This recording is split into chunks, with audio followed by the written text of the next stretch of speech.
What's going on, insurance agents? Welcome back to another video. I'm really excited to show what we got for you guys today. Just so you guys know, my name is Dylan Saldivar. I run a big insurance scaling company here in San Diego. We know how to grow recruits. We help people that just got licensed 7 days ago.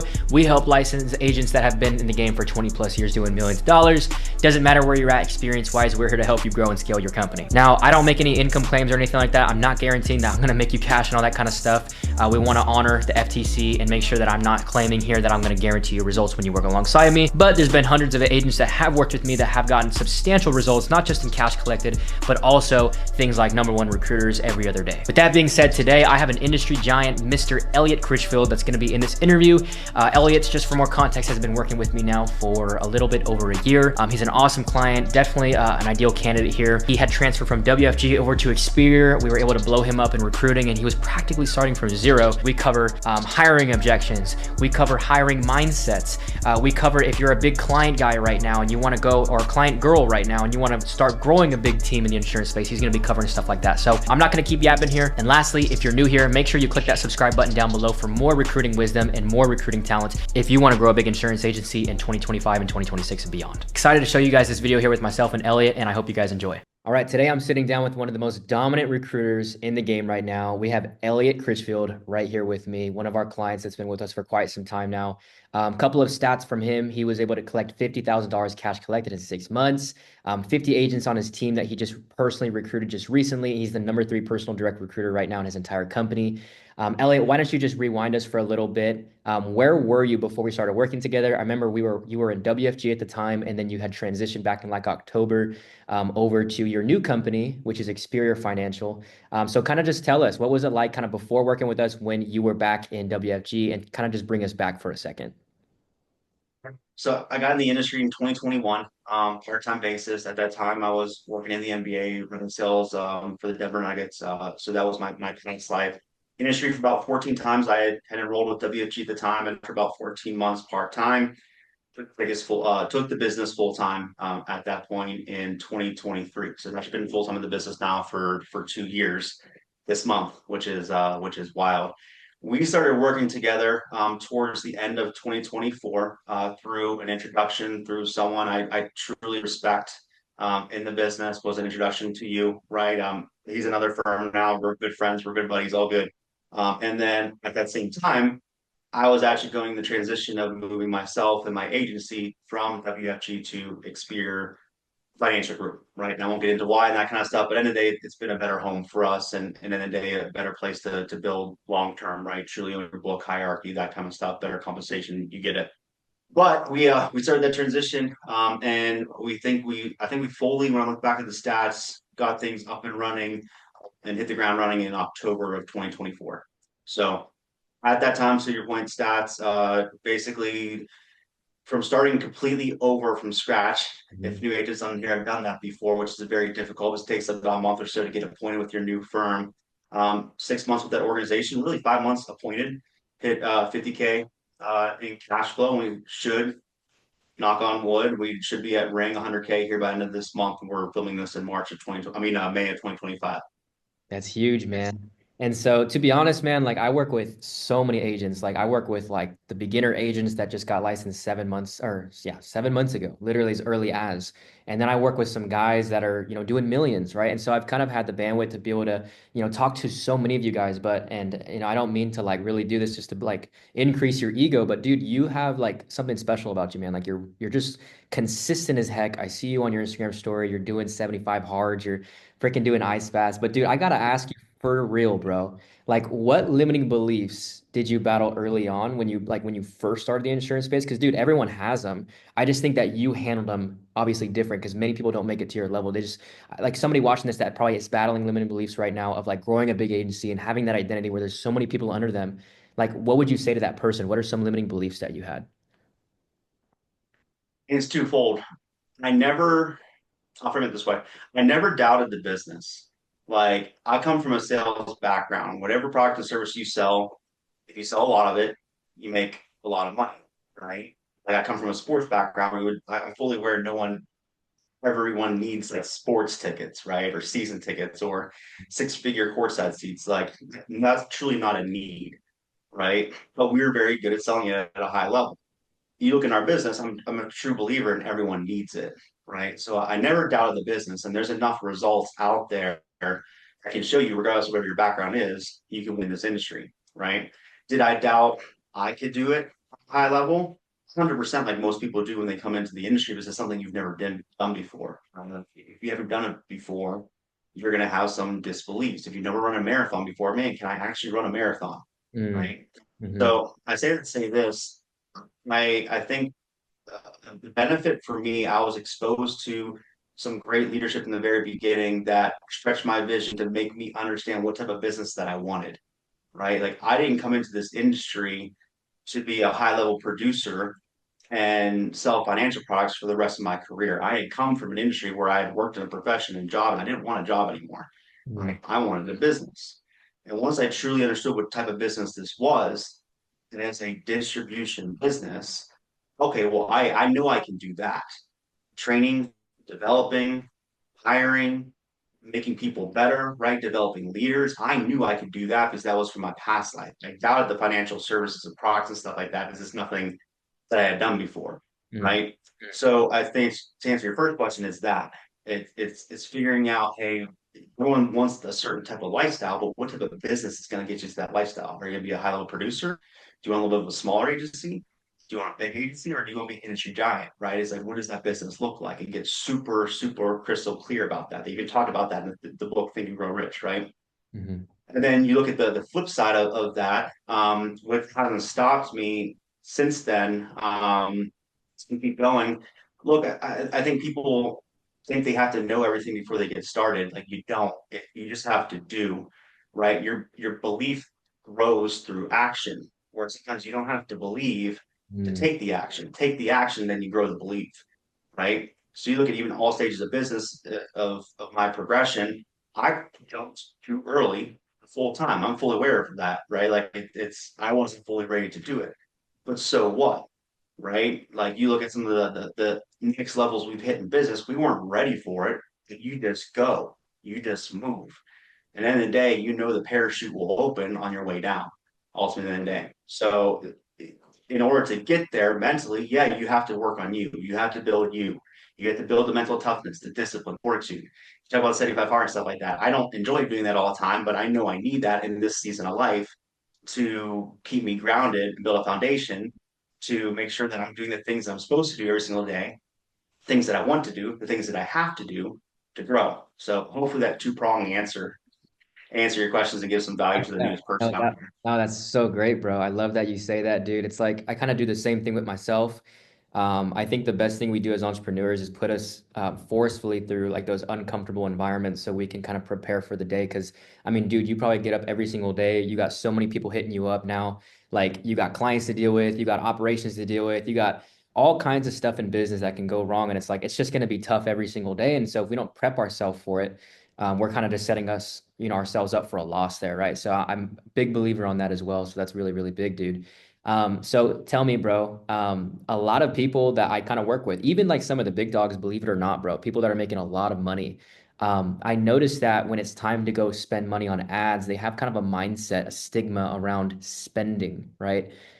For you though, like I remember the first day I actually like met you, dude, like you were never afraid to spend. And that's like an immediate trait I noticed about you, which I really do respect that because I think a lot of people are afraid to spend. I used to be afraid to spend, and now I'm spending tons on ads myself too. But tell me more on that mindset, man. Like, I feel like you were just one of those guys that you understood you have to pay to play. But in WFG, for instance, when you were over there, I know like uplines aren't really big on like, hey, like run ads. They're not telling you guys that. I'm not sure about Xperia or if they're telling you guys do that, but from what I'm understanding, it doesn't seem like anybody really preaches on running ads or like doing anything outside of like the traditional system. So tell me kind of like your mindset when it came to running ads, because that was obviously new for you, and just kind of how you like overcame whatever fear barriers you had on that specifically. Yeah, I'm sure I answered both that question too, which is why I wrote it down. The answer to the latter first, the negative experience is they allow us to build the business we want to build, right? Where I think in my past firm, and it's not disrespect by any means, I was kind of pigeonholed and put into a box of like, this is the way you're supposed to build it, right? Mm. There's 1,000 ways to build a business, as you know. And don't be wrong, there's certain systems and coaching and disciplines that you should follow 100% because people that are much further along than you in that journey have already stepped on those landmines for you, right? So like 100% we follow the system over here. However, how you get to your end destination, you're given some liberties there. So you're truly treated as a business owner because again, I actually own my agency, right? Mm. Like that's real. So I'm truly a business owner in a platform now. So that hopefully answers your latter part of the question. But at the very beginning, look, I think it's two things. One, I come from a sales and marketing background. Mhm. So I understand the power of marketing Mm. and advertising and all those things. And I think the beauty of partnering with someone like you, I had done it the grassroots way for 2 years before we had our conversation, right?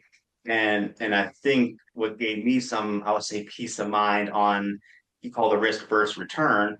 I knew I physically knew what I was talking about because I had already kind of gone through the battles before, right? So maybe that was just my own internal belief. I don't think you have to have that because there's enough sample size and proof and results that it works, right? And I think it's probably the same way I answered the first part of the question. Your first question, it's like, hey, it doesn't work for me, right? It's probably someone's maybe limiting beliefs for it at the end of the day. But you look at that afterwards, regardless of how long you've been in the business, if those out there read like the $100 million leads by Alex Ramosi, who's an incredible entrepreneur, right? At the end of the day, and very successful in his own right. He talks about like the core four of getting leads, right? And I understand we're human to humans contacts, but use leads as a conversation here today. Well, everyone starts off, there's only two ways you talk to leads. It's one to one or one to many, right? And you can either talk to warm or you can talk to cold, right? When everyone starts out, we start one to one warm because you got to get trained. You got to understand the systems, the products, the services, the language of the business, the skill sets. You have to learn at the very beginning. But then after that, people only know so many people. So you have to work through your other core four pillars, right, or quadrants for all intents and purposes to talk to more people. Mhm. Well, the way you leverage that, it's either time or money. You might be spent on the amount of time that you're spending on outreach right now. There's only other one way you can go after that. Well, you have to now use leverage, which too is it's money. So I didn't have any hesitations at the beginning because I understood the philosophy. I knew what I was doing, but also, dude, I had senior results. Guys like Sean and Abdul and stuff like that, guys I looked up to in the business, right? We were all at our past practice company before. I saw the results there. And through our conversations, I knew what you were talking about because I had done those things myself, right? So if you're the newest person out there to put a bow on this, um, don't be afraid of delaying the gratification of results at the very beginning if you have to put some form of leverage to get to where you want to go. Right. And I understand it's scary. Don't put yourself in financial ruins by any means and stuff like that. That's not the advice I'm giving here today. Right. But don't be afraid to pull that lever and bet on yourself because ultimately, at the end of the day, it is on you to build the business. You have some help and guidance, leadership. At least I hope you do if you're listening to this phone call. If not, that's a different conversation, right? But if you believe in that, like everything else will work itself out over time. That's huge, bro. Yeah, and for myself too, even I just think running ads is definitely just scary, right? Because I mean, I came from a 9 to 5 traditional background, and I think I was just very risk averse naturally. That's kind of how we are when we're in that 9 to 5 mode. There's a lot of agents that are probably watching this that are in that 9 to 5, but they want to go full time on this, and they're just they're trying to do the cold outreach, they're trying to do the traditional methods, but they're just noticing it's not working. The warm market is exhausted, and so that's why I wanted to ask you that, right? Because you're somebody that understands that from a bigger level, you have to pay to play. And obviously, you don't want to put yourself in financial ruins, of course. But I'm big on just like reinvesting back into marketing, reinvesting back into your business so you can grow it bigger and bigger. And that's when you really start to get that leverage, which is something that you've definitely been able to get yourself. With all that leverage you have, man, I mean, you have, lots of inquiries every single day of people wanting to join your team. And I'm sure there's a lot of people that are just not really fit for you, right? They don't measure up to your standard, which is pretty common in recruiting. What do you feel like your mindset is when it comes to recruiting, and what separates the winners from those that plateau? Yeah. Just I think the last point too. If you're part time right now, that's the best time to do the ad stuff because you have limited time. And Mm, guess what? You have the income coming in. When you're full time, it's on this. Like you're 1099. So if anything, you probably have more resources than the person who just went full time with ads. Mm. Just caveat on all of that, right? Because I think it's powerful. But you look at recruiting, people, I'll say it this way, come from a past life of bringing people into our organization when I was running sales in the NBA for the Nuggets, and we look for certain attributes and skill sets and stuff like that because we bring them in, train them up, teach them how to be independent, sell, and then they go to greater roles all across like the five major sports.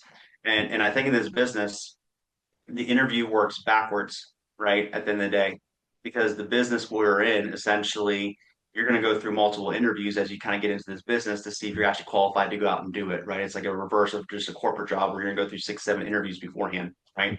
So you ask what you look for.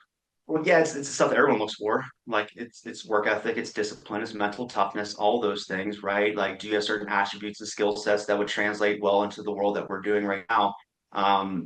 But the conversation I had with my team here this morning, I've seen so much people come into this business that have all the talent in the world, that have all the potential in the world, all the maybe a skill set or profession that will translate well into this to what they're doing right now, and they still fail in the business. Well, why is that? Well, the biggest thing we look for is heart, right? Mm. Do they have the heart to go out and fight for their future life, their future dreams, their goals, their family, and not give up? This business is hard. Don't get me wrong. Like anyone that tells you otherwise, like they're trying to sell you probably on joining their organization. Now, don't confuse the word hard with simple because the business is simple, Hmm. right? Once you kind of understand the steps and stuff like that. So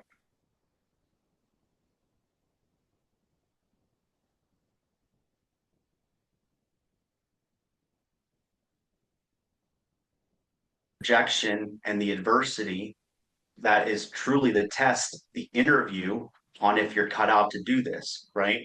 So what I look for in an interview, like, do people have reasons that they want to go out and win? Do they want to change? Right? Because at the end of the day, like I can teach everything else, the language of the business, the skill sets, the products and the services, which are really one of the three things you need to know. I can teach all those, but I can't teach this, Hmm. right? I can't teach if you have the heart to not give up, to not sell out on your dreams, your family, and your future because of your broke cousin that works at freaking Taco Bell. No offense if you work at Taco Bell, told you what you're doing isn't legit. 100%, man. And obviously, with the recruiting too, there's this big thing of, just people quitting in your guys' business, right?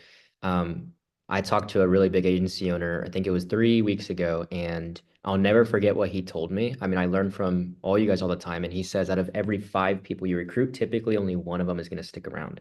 And so that kind of just stuck in my brain ever since then of like, wow, like, dude, like you like 5 people will say yes to you. And on average, across every single company, like only one will actually get licensed and potentially perform and stick around. Like that's 20% of people that you're closing, which that immediately tells me as a marketer, holy crap, you guys need a lot of volume, dude. So with that being said, what is your mindset when you get quitters? Because I know you've experienced quitters that like, yeah, Elliot, like I'm fired up to do this, and then tomorrow they just ghost. So experiencing that, right? What's kind of like your mindset when somebody quits? Like, do you get discouraged from that? Does it empower you? Like, what is kind of your thought process with that? Yeah, at the very beginning, it bothered me a lot because some people that I started off early in the business, like they're people that I knew that I trusted that I thought would be good fits for this, and then ultimately then they quit, right? And Mm. in the beginning, it might be a little bit of a reflection of you because you're just not there yet, skill set wise. Maybe you don't have leadership that you can leverage that can help you out when you're first going. It might be a little bit more on you. Like Dang. all good. It's all things are part of the story of your book and how you built this, right? Ultimately, in the day, but when you start really understanding like the volume mindset of you need the law of large numbers to kind of work towards your side to go out and build this thing quickly, right? And speed business. You know what I mean? Like, and I come from a corporate background and I understand that like the quickest in business most of the time wins, Mm. right? And you don't have to be perfect in doing so. So when you look at okay, if I'm trying to build to my point earlier, if I'm trying to build a massive agency and be an industry giant and all those things and have hopefully at the end of the day, 16,000 licensed agents on my team all across the country. I want an army of people that operates like a sports team. Well, I got to talk to a lot of people in order to do that. And Hmm. I know out of every 10 people that I bring into my organization, 3 to 5 will be licensed, right? 5 or 6 policies will come from those 10 individuals, whether it be through their own personal plans. They might need some help or through field training or what have you. And I just know my numbers, right? And I know my metrics. I know how that translates to cash flow. And then long term, what that nets out to licenses on my team. So like I know what my numbers are. So if your numbers aren't good right now, it's either two things. You need to maybe potentially grow your skill set. If you're brand new, that's right. Everyone needs to grow your skills at the very beginning. Mhm. But two, well, now you just need to grow the volume of people that you're talking to, right? It's activity. And if you're still not where you're at, we'll probably need to do it for a longer amount of time because this is not a microwave business, right? This is a marathon. Now you can go faster doing some of the things we talked about here today: leverage, quantity, volume, right? Targeting the right type of niche for all intents and purposes that identify with you. Ultimately, in the day, they value your leadership and they think you can make their life better. You can do all those things, right? But don't get discouraged when people quit on you because it's not a reflection of you when you get to a certain point. It's what I talked about before. Mhm. They're weak. And I don't mean weak in a negative sense, right? Like when you go to the gym, you never been to the gym before, and you try to pick up a 50-pound weight, you might not be able to pick it up.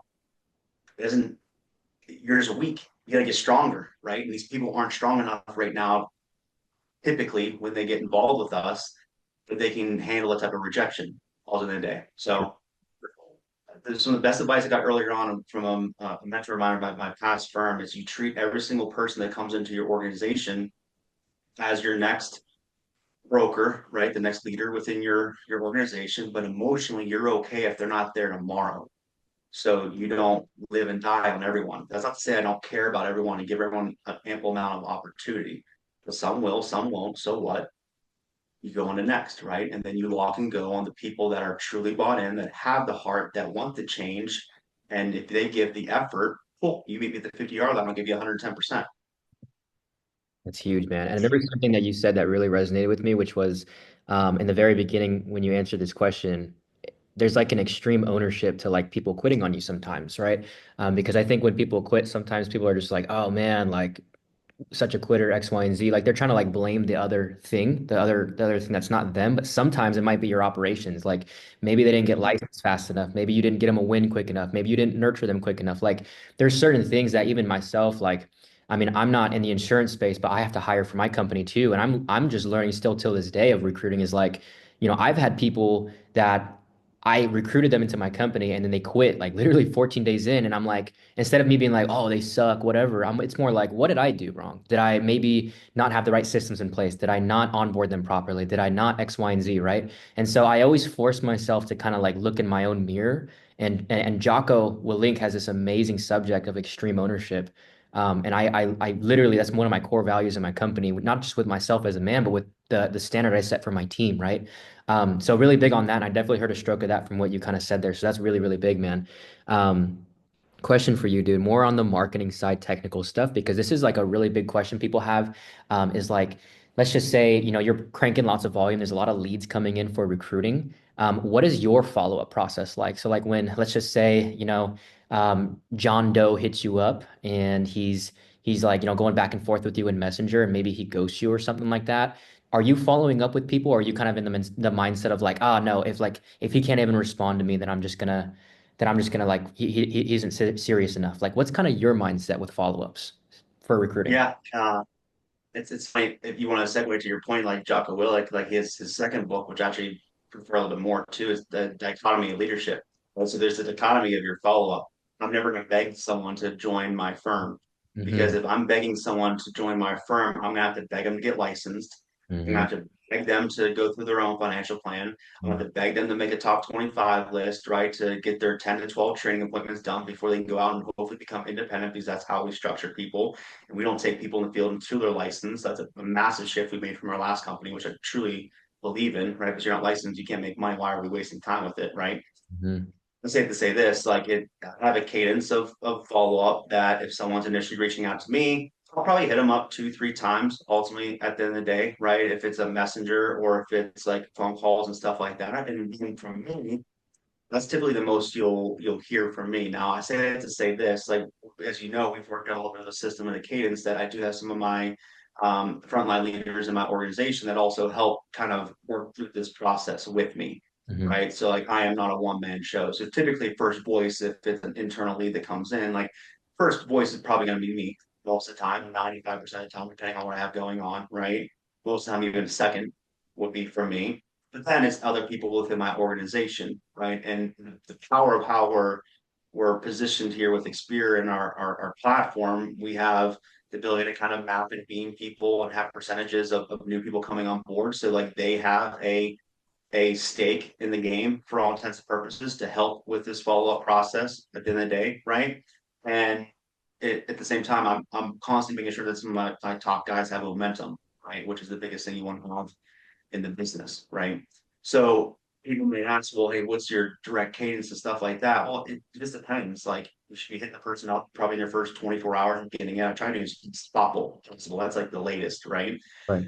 Following up again in the next 48 to 72 hours, right? And it's a healthy mix of other things. It's a message, it's a voice note, it's a voicemail, whatever, right?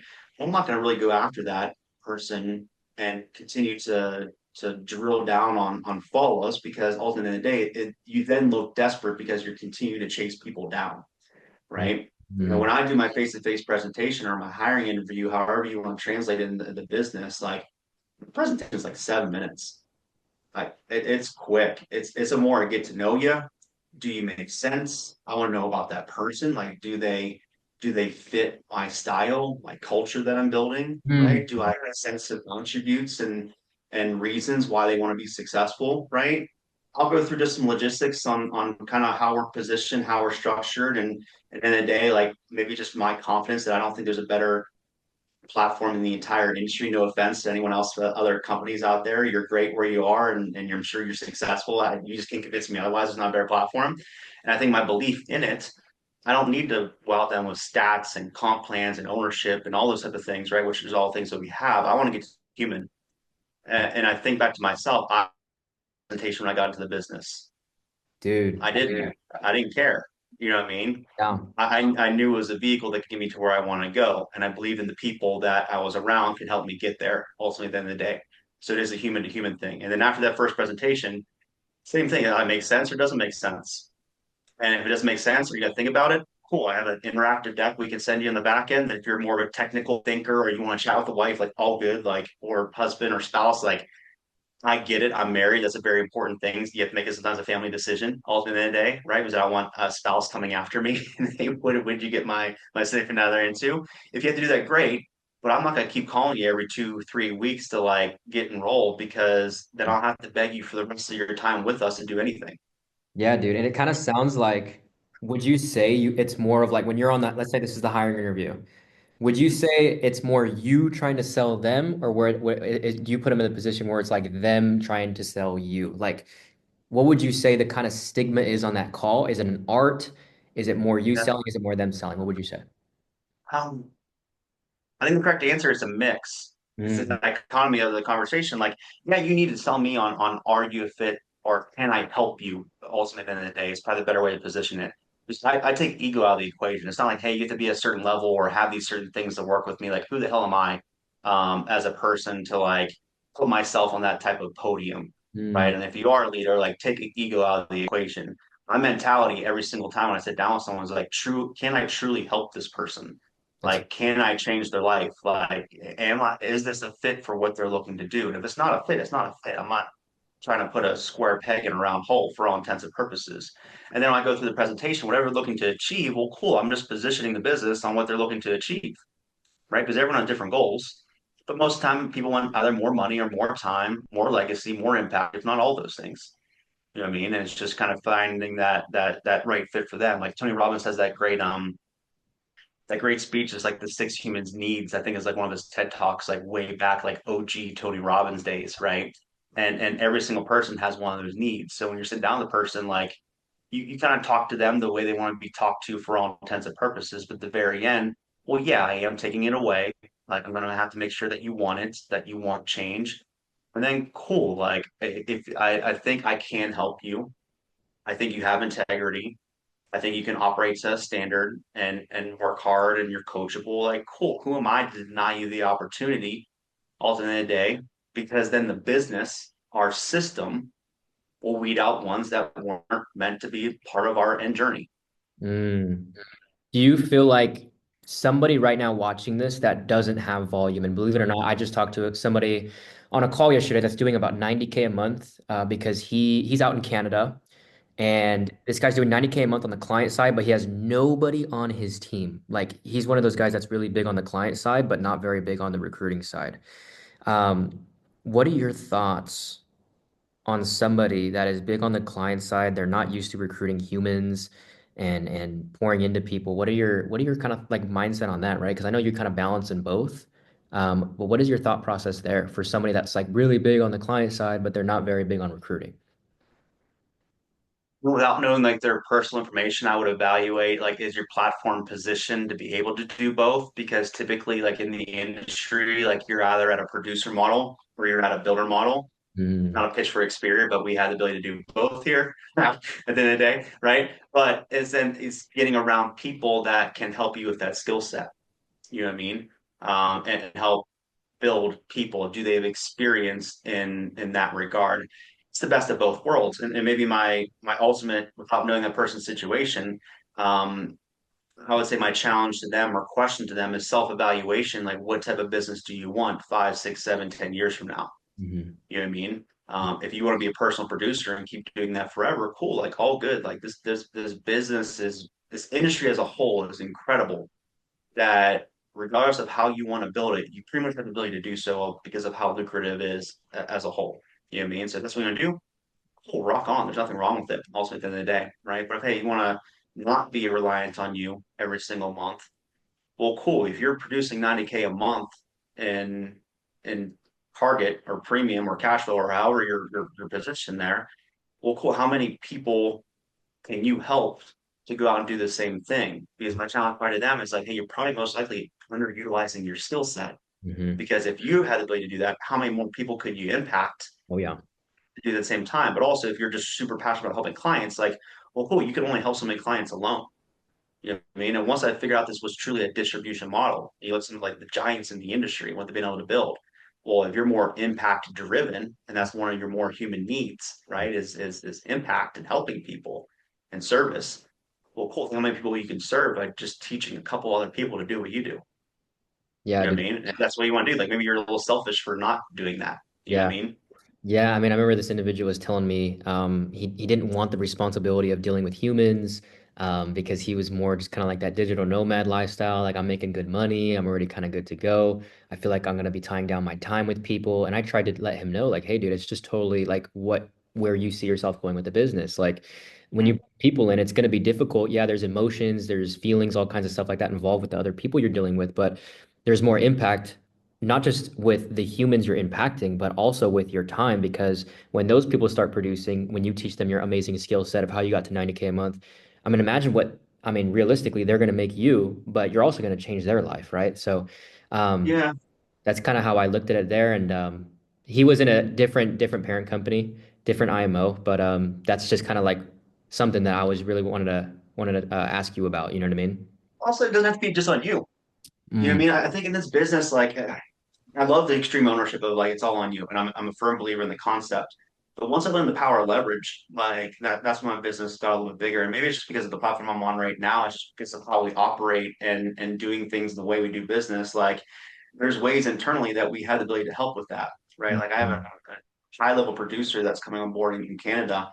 To the same point, wants to high level produce, doesn't want to like have full responsibility of that. Well, cool. Like there's ways we can work out internally that, hey, like we can help you train and develop these people through systems and matchups and all those things. And when they get to a certain point and you now want to drill down on your high level technical skill sets of how you actually help people and the type of business that you're running and they finally get there, well, now you lock and go with that individual, mm, right? So it's the best of both worlds. I don't think it has to be fully on you to like take this person from A to like Z by yourself. mm. It's Like huge. that's the power of business and systems. Yeah, yeah, 100%, dude. Gosh, that was such a great point there, dude. Hiring interviews, back to that real quick, right? So there's some individuals that have a lot of skill set, like I said, on the client side, and there's just individuals that are kind of new, just overall to the whole business model. Let's just say, right, they get on a hiring interview. they're talking to a rock star, a potential recruit that's just going to be like, you can kind of feel it intuitively, like, oh, this person's definitely going to get results. But maybe they have some objections on the company.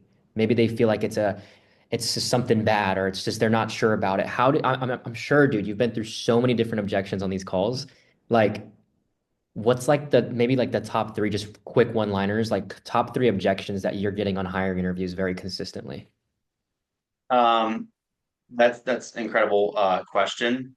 I dealt with that a ton in my past firm. Honestly, true transparency, I don't get those objections anymore. But like how I always solved that, and it came up with the mindset of this. Mm. Number one, people truly don't necessarily care about the company if they believe you are the person that can help them get to where they want to go, Mm. right? Like you are the brand of the business. It doesn't matter what I agency agree. or company you're attached with, right? And I don't give a crap what some person that worked at Burger King put on Reddit that lived in his mom basement said about your company online, right? But trust me, I dealt with that for years. Like it truly, it's I not fun. crazy. Um, but if you have that level of belief and your brand, and the day, like you're the company, not the company you're attached to, right? But I'll say this: it's like typically the top three objections you're going to get is like um, number one, it's time. Mm. Right? Do have people have the time to do it? And people don't lack the time to do this. They lack priorities and Mm. having the ability to like prioritize something that's actually going to help them. And that's just like a time management issue, and you learn how to solve that, right? You'll typically sometimes get like an upfront cost objection, depending on if the company that you're dealing with has like a startup fee and stuff like that. Like with Xperia, we don't have an AMA cost or AOA cost or franchise fee, nothing that down the front end. Like it costs nothing to start with our firm, right? So it's a little bit easier on that side. But look, you still have to go out and acquire a license in your home state, depending on what you're at, right? And if you're in a California or a Massachusetts, like it's not cheap sometimes. It's a couple $100. You know what I mean? So it's having the ability to reverse engineer the short-term thinking, right, to long-term thinking, because how many other businesses can be profitable in their first 30 to 45 days? So it's understanding that objection Mm. ultimately in the day. And the last part of it is just it's people don't necessarily want to feel like they have to talk to people and sell and that kind of stuff. So you have to kind of have the ability to break down that barrier as well, How do you do that, right? man? That's a really big one that a lot of agents get. How do you go Yeah. about? So let's just say I give you that rejection right now. What do you usually say? Well, here's the we start every agent the same way, right? If you've never done this business before, this is very different. Like if you're a licensed agent doing this for a while, I wouldn't start you this way because you've been in the business for a while. But if you were a brand new person, never done this before, like we take an entrepreneurial approach to getting someone up and going and building a business, right? Now, first and foremost, we do not take people in the field until they are licensed. And that is a big problem, I think, sometimes, not to like virtue signal and stuff like that. If you have a system that works for you, whatever your beliefs are, all good. But I'm not going to take the top 3 to 5 people that this new person might know that would be essentially low hanging fruit to like take money away from them from some exchange principle. Like I'm going to get them results when they're licensed. So we get to put people through licensing very, very quickly. And we have systems for that. And we have a full time operations manager that helps people get licensed. She's on salary with me, right? Mhm. So I say to say this, like when you start a business, it's entrepreneurial in approach. If you're going to open up a restaurant, in San Diego, what would you do? Well, you do a soft opening before the general public, right? And you have some people that you know and trust come taste the food. We know what the ambiance, the experience. You're going to test some stuff in the back end, make sure the restaurant's running, right? And hey, if you like what you see, go tell the world we're opening up in a couple weeks, right? So I have 3 outcomes from that approach. It's the same thing for the newest agent. One, we are not trying to sell friends and family. Also, in the day, now people if they need help, they need help. Like we are going to help people when they need it, ultimately, at the end of the day, because that is our mission, right? We do not want a people that have to leave their family behind, right, in a worse situation than they should be. So you might run into those results, but our intent is to build a support system for you. Because anytime you do something new, you need support. We have to rebrand you because they know you as XYZ profession from your past life. Two, it's to get referrals. It's to get some introductions. If you went to a killer restaurant with you, the missus, and then the little one, right? The little the new baby, right? Like you're gonna tell everybody about it Yeah. because you value that experience, which is gonna happen. But Mm. then three, when you're opening that new restaurant, like you gotta test it, right? You gotta see if the operations work. We gotta get the newest persons trained. I can't do that with Joe Small off the street. And Mm. typically we have a system that we can get you operating in 10 to 12 appointments. So again, it's separating yourself from the outcome at the very, very beginning. And people don't want to do that. But I think it's because of some of the online reviews and stuff like that, and how other people operate in the industry that, hey, I started before I was even getting licensed. Person that brought me into business had 10, 12 sales that they wrote on my friends and family and that kind of stuff. And once I got up and going, I had no one to talk to. Is that a little bit of an excuse? Yeah, because there's millions of people to talk to, and you got trained during that time. Like don't be dumb. But in the day, like I look back on it, if you can really just learn how to solve those three objections on a hiring interview, you can overcome any objection. And it either makes sense to the person or it doesn't. We only get 7 to 8 objections in this business. Just get really good at solving them. Yeah, just master the objections and you'll close more recruits. It's as simple as that. I love it, dude. And then closing thoughts here. There's the beginner insurance agent that's just got started that's really fired up. But obviously they're 9 to 5 mentality and they've probably never invested into themselves before. This is going to be their first time investing into something like this, right? And then probably have the big dog agent right now that's watching this. He's been in the game for about 7 years, maybe even more than that, maybe 20 years. And he's so used to the outdated methods, but he's seeing results and he's like, God damn, how is that working? So you're talking to two people right here that are on the fence of just like one hair away from taking action on building a big agency, not only quicker, but more efficiently. What do you say to those people that are on the fence? I think for the newest agent, especially if you're part time, it's kind of like we mentioned before too, like it's the best time for you to do it. You know what I mean? Like you probably have less risk than the person that maybe just went full time and this is their main source of income Mm, ultimately day. And I get it. Same thing I mentioned before. Like it is a scary thought. And I left a multiple 6 figure career in corporate America in my W-2 to take this business full time, probably much earlier than I should have. Um, like you're never ready. You just jump and the parachute opens at some point, right? Ultimately, at the end of the day. So if mhm. you're the newest agent, ultimately, like I would say it's a little bit easier. Now, I would say that to say this, like if you're like just licensed yesterday, learn the language of the business, learn the skill sets, learn the product and services, and you're independent, then do that because you can't put these type of leads in front of like your leader or mentor and stuff like that and expect them to close them because they're buying you as a brand, right? So, Mm, but if you're a couple months in, like I don't I have a problem with solving the objections. I don't see the objection for it, right? mm, If you're a leader for you've been in the business for a little bit at the end of the day, well, it's the same thing that ultimately at the end of the day. And it's doing some self-evaluation and taking ego aside of like, hey, what business am I truly trying to build here? Ultimately at the end of the day, right? And my hope to that person that's been around for a little bit, you have hopefully enough confidence in yourself that you've been successful in some form in the business because you've been around for a little bit. Not a lot of people make it past the first 1, 2, 3 years in the industry. mm, So give yourself some grace and some credit that hey, you've made it thus far. You know what I mean? But mhm. hey, if we're trying to go to the next level, well now you got to play at a bigger game. You know what I mean? Ultimately, at the end of the day. And if you're trying to build a massive agency, I challenge you, friend. Well, you can either take the next 10 to 12 years to build it the slow way, or maybe you build it over 3 to 5 and you end up in the same destination you wanted anyway. You just went there a little bit faster. And you'd be surprised sometimes when you take that risk on yourself and you put your back against the wall, you truly find out what you're capable of. And maybe the reason why you're scared to do it is you're not excited about what you're building anymore.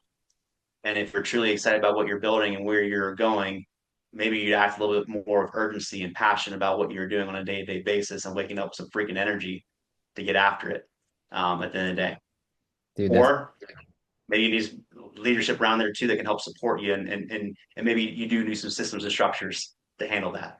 mm, But you find those answers along the way, right? If you just have some massive action. it's huge, man. Yeah, dude, I really appreciate you getting on this interview with me, man. There's so many people that are going to benefit from this. Like, seriously, dude, this interview is never going to go away. It'll be obviously on the YouTube channel. So, really stoked that you got to share some game, some wisdom. And so, I really appreciate that, man. And if you're watching this right now and you want to grow your insurance agency, it doesn't matter if you got licensed 6 months ago and you want to do my coaching program, or if you're a higher ticket agent and you want to buy back your time. you're more than welcome to inquire with my company. We are growing at a very rapid rate, and we want to help, right? Our job is obviously to be a third party. I'm not an insurance agent, which is a big thing that people ask me. But if you want to learn more on this, all you got to do is click the link down below, and you will find my discovery call link there if you want to inquire with the company and hopefully get on an interview like this with just like how Elliot was, right? We're gonna get you to that number one spot, number two, number three, big numbers, scale you up. You have to be willing to spend ad spend. So if that's you, click that link down below. Elliot, I really appreciate you, brother. Thanks for wrapping up this call with me, and let's get to it, man. Appreciate you guys.